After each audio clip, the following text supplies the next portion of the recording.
I think we have to accept the fact of whether they are non-Malaysians. Non-Malays. Oh. I'm not aware about that sort of statement, but obviously we have to respect whatever what I call position of every race in the country. Those who has been accorded a proper citizenship, they are Malaysian.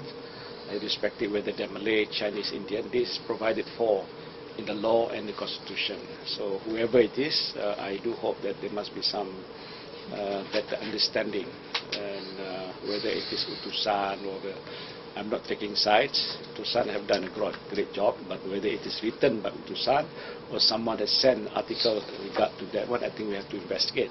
But basically, obviously, we are talking about one Malaysia now. We're talking about Malaysians of all races, all backgrounds working together in unity. And that's very important because we don't want to create any unnecessary problems among ourselves. We have been in this state for the last 52 years. We treasure the good relations that we have developed among the races, and we have to continue to respect this. So I'm not too sure who wrote that, but obviously sometimes we need to remind ourselves, we are humans, we do have some mistakes, but it is important that we remind ourselves of the importance of preserving at all time good sense of judgment, respect of each other. This is important.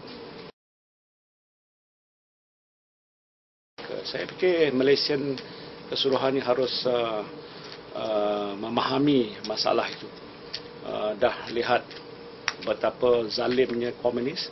Banyak orang yang mati, keluarga-keluarga mereka yang hilang entah ke mana, ada yang patah kaki, hancur tangan dan sebagainya, bukti kezaliman. Dan pasti kalau keluarga you lah yang terlibat, saya fikir perasaannya serupa. Cuba kita bayangkan kalau kita lah berada dalam kalangan keluarga yang sudah teraniaya, mati terbunuh. Takkan kita kata baliklah, silalah kita bagi hamparan merah perbandani merah nak sambut mereka. Ini perasaan manusia. Sebab tu keputusan kabinet tu saya fikir tegas. Kita tidak akan benarkan langsung. Apa pun manusia lain di Malaysia ni, dia kata nationalist tu sama komunis, saya fikir itu tak berperi kemanusiaan. Dia tak ada perasaan. So, keputusan kabinet firm. Dan tidak sebutkan, kita tak akan izinkan. Apa orang nak argue pun boleh argue. Pasal kita sebagai manusia, walaupun di sana kata Allah atas dasar peri kemanusiaan. Peri kemanusiaan ada batas. Bunuh itu bukan peri kemanusiaan. Jadi kalau dah berlaku macam itu, dah pastinya telah membawa orang kata bencana dan keburukan kepada rakyat. Takkan kerajaan kita yang berjiwa rakyat tak merasa perasaan rakyat yang rasa marah dan benci. Jadi saya fikir elok debat pasal soal itu dihentikan, terima keputusan kabinet, ya, hormati apa yang telah dibuat oleh kerajaan, menghargai jasa-jasa mereka yang telah terkorban, dan lepas tu kita tutup cerita. Jadi orang ni tidak akan macam luka berdarah semula. Ya, ada orang yang tak pernah rasa zaman susah, cakap dengan konon atas sikap kemerdekaan, kebebasan bersuara, ketelusan. Dia patut menghargai apa jasa-jasa mereka dan tahu, merasa getir, susah payah, azab, seksa.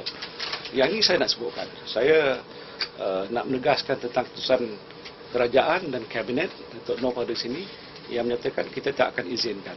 Kalau ada pihak lain nak menyudup dia bawa masuk tu, wallahualam. Tapi selagi itu keputusan kerajaan, pihak mana pun nak rayu, kita tidak akan layan. Ya, saya fikir elok kita berhentikan debat di situlah.